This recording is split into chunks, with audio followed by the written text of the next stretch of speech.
Once again, I want to give thanks to the Lord for the grace that He has bestowed upon all of us. And I want to thank you for your prayers, especially for me this past few days, and also for your prayers for all the needs that are represented in our church, and also for Karen's father and others in need.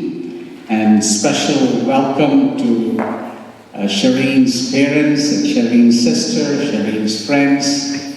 And we will introduce them more in an appropriate way, and you will hear from them in just a little while. But we are so glad that all of you are here, and pray God's choicest blessings upon you.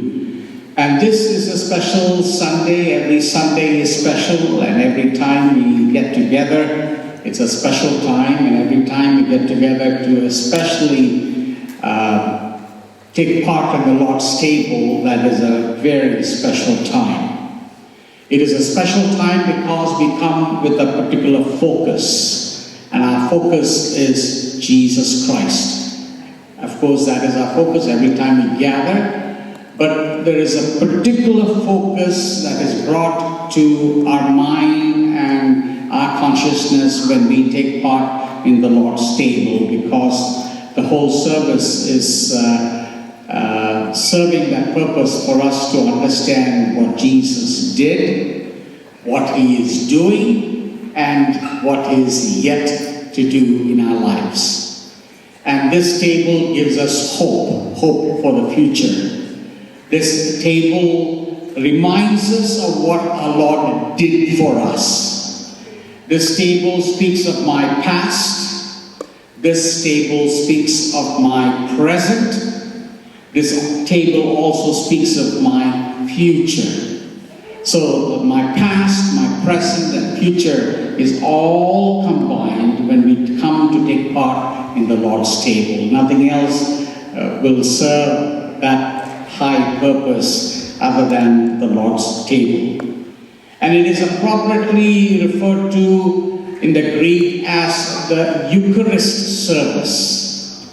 That is a term that is not heard of much in our evangelical circles, but that is a biblical term. It means it's a time specially set apart to give thanks. And what are we thanking God for? We are thanking God for the greatest sacrifice known to humanity, and which is referred to as a sacrament. The sacrament is nothing but remembering the greatest sacrifice. And so we bring to our mind, and we make sure that we intentionally focus our mind to make sure that we do not forget certain things. You know, a lot of people have amnesia. They tend to forget. They tend to forget what happened yesterday. They tend to forget what happened last year. And people have a tendency, and that is a physical disease. And so Jesus knew that men have a tendency to forget.